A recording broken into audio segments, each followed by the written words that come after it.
it's like, I've been thinking lately that the human experience is really simple yet complicated, and complicated, because Mm, it's simple in that everything in your reality is kind of reflecting you back to you, or mhm, showing you through like a trigger, or through a judgment, or through somebody else projecting, and how that makes it's all information about you. Yet it's mm, complicated because you can't see you. You need other mm, people to see you, because since it's an original sort of like root programming, you can't know the program. It's already there. Like the mm, program is already installed. And so you can't tell what program you're running because it's on autopilot. And so you're like, oh mm, wow, and you get all this feedback from other people. It's really you experiencing yourself. mm. Wow. Yeah. That's a great way to put that. It's, yeah, that makes a lot of sense. That's totally applicable. I relate to that. But yeah, that makes a lot of sense. I do one of my biggest breakthroughs um was when we had the conversation of um like I just shrugged off, like, what do you love about yourself? It's like, what that how do I even what does it mean? And we had to again kind of reverse engineer into that as well. Okay, well, pick your favorite person, someone you love deeply. What is it that you love about them? And you name those things, and those top 5 things are actually things that you see in that person because you see it in yourself. um and that was a wild, like, groundbreaking thing for me, because I was like, holy crap, okay, I get it. That makes a lot of sense. And the negative is true as well. I've That's really helped me, because anytime I'm annoyed, I'm saying this knowing that I'm in the room with someone who's experienced me at my best and my absolute worst. But but it has really helped me understand people who I have a hard time getting along with, or have a hard time working with, um or I mean, just people in general. Like, if there's something that bothers me about them, chances are it's just because it bothers me about myself. It's something that I really want to work on. So yeah.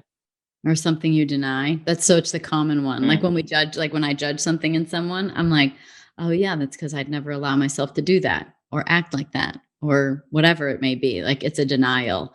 That's, like, mm, totally where my judgments come in. I mean, there's a lot of ways to unpack it for sure, but it's a fascinating thing. The human experience is so fascinating, and so, I think that while I know we're not talking directly about music, but it's this depth that creates it, right? It's this depth that gives you, like a need almost, really, right? Like it's therapeutic, it's an outlet, it's a release. And so, what do you think it is that, in saying that, it makes me think about hits and hit songs, and mm. you talking earlier about ones that you push through because you really believed in them, and can you feel it? Is there is there a feeling, or is there some awareness to when you've created something that's really special? Mm. You definitely feel it. It's hard to quantify, Mm. which is, I think, the challenge of our job.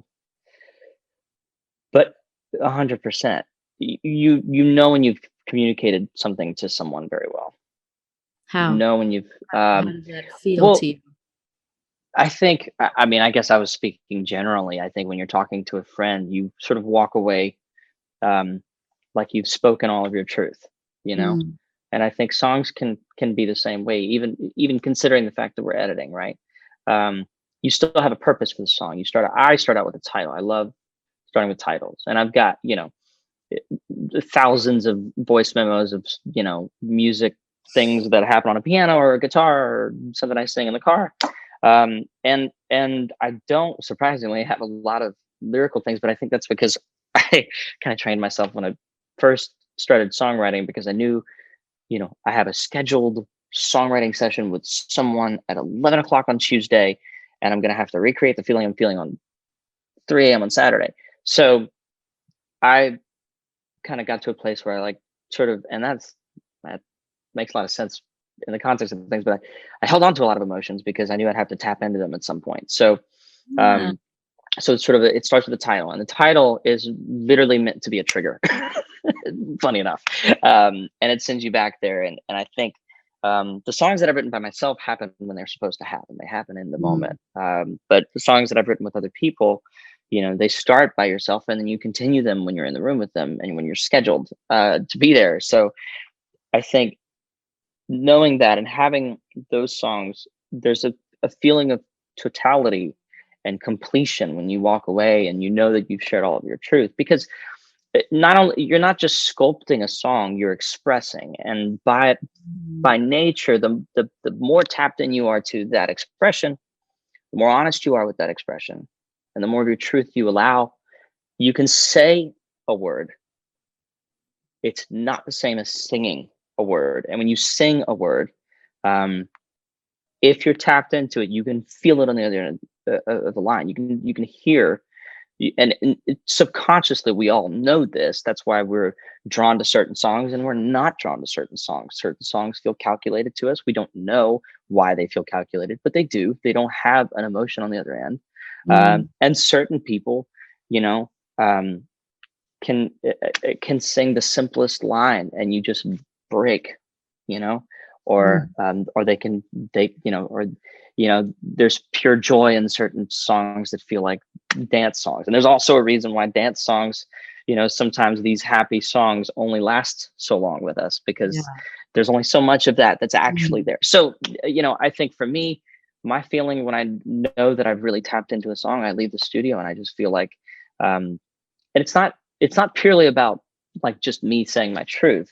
I know that by being fully present, by being fully truthful, I also gave the words the color that they needed. And I was able to supply the emotion behind that one note, or that note was chosen because there was emotion behind it. It wasn't just we strung these words together cleverly and then we figured out how they fit in an 8-bar phrase. Everything went into it. And you sort of walk away, and it's honestly kind of emotionally exhausting when I leave a session. When I leave a session that I feel like I've done well, I'm definitely just like, my day's done.